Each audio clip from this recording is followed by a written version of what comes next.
BNP chairperson না, মানুষ হিসাবে যারাই বিপদে পড়বে, অসুস্থ হবে, সে যে কোনো লাইনের হোক, আমরা তার কাছে ছুটে যাই। কারণ জামাত ইসলাম করলে তাকে আগে সমাজকর্মী হওয়া লাগে।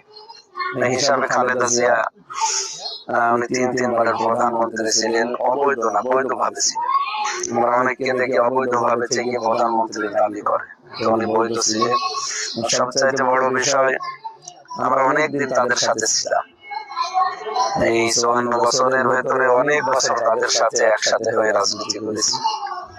তারা আমাদের সব বিষয় জানে, আমরাও তাদের সব বিষয় জানি।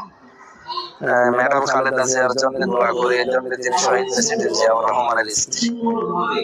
বাংলাদেশে একজন মানবিক মানুষ।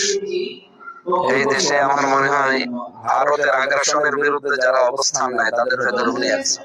ওনার স্বামী ওইরকম ছিলেন। এই জন্য বাংলাদেশ জামাত ইসলাম